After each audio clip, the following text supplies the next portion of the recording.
The Labour government is imploding. Voters are furious, the economy is stagnant, and MPs are in open revolt.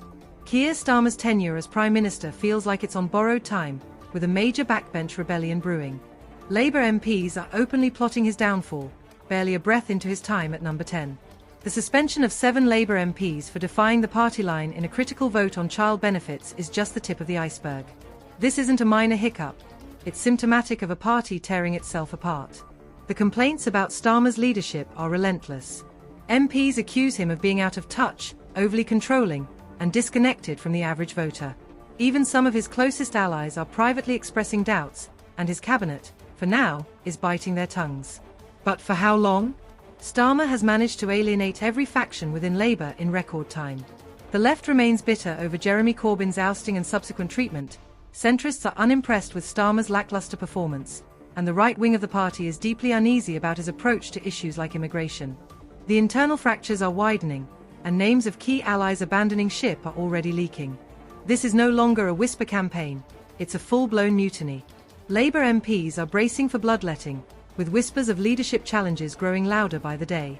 Starmer's promises of a unified and electable Labour Party now feel like a distant memory, buried under the weight of economic failures and voter disillusionment. The economy, once touted as Labour's priority, is in free fall. The Bank of England reports zero growth, zilch. Under Labour, the economy hasn't just stalled, it's grinding into the dirt. Businesses are panicking, the cost of living crisis is deepening, and whispers of a recession are growing louder. Rachel Reeves, the first female Chancellor, has been using the Tory black hole excuse to deflect responsibility for her own disastrous decisions. But her solutions, like hiking employers' national insurance contributions by £25 billion, are causing an uproar. Her budget has left business leaders furious. These are the people who create jobs and drive growth, and Labour has decided to treat them like a bottomless piggy bank. It's not just business owners raising alarm bells. Economists are outright warning that Labour's fiscal policies are a recipe for disaster.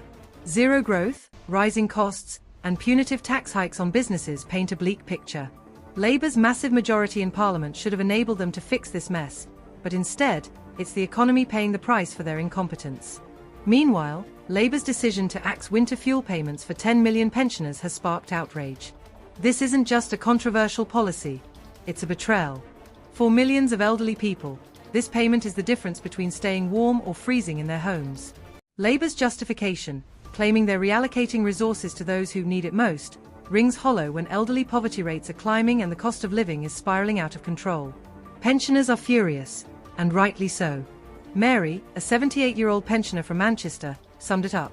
"I've worked all my life, and now I have to choose between heating and eating." It's not just the elderly who are angry. Labour MPs are railing against the decision, calling it heartless and out of touch. Starmer is alienating a critical voting bloc, and the backlash is set to reverberate through the party for months to come. Farmers, too, are up in arms over Labour's proposed changes to inheritance tax on family farms.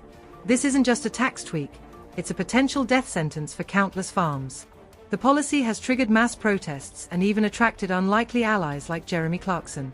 Farmers are warning that Labour's plans could destroy their ability to pass farms on to the next generation. Farming isn't a goldmine. It's hard, often thankless work that keeps food on our tables. Yet Labour treats them as easy targets for revenue.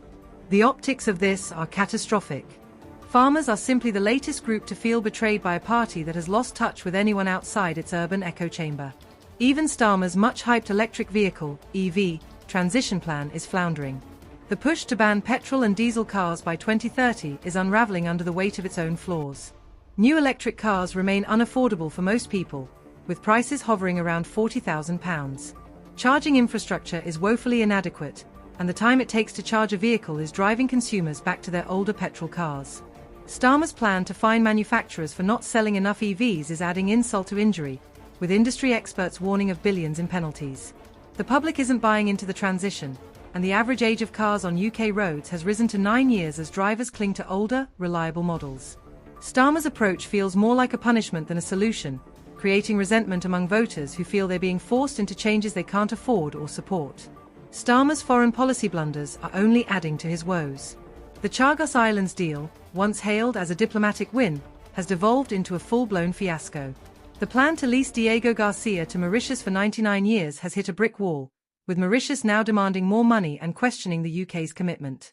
This isn't just a diplomatic embarrassment, it's a potential national security issue, given the island's strategic importance for UK and US military operations.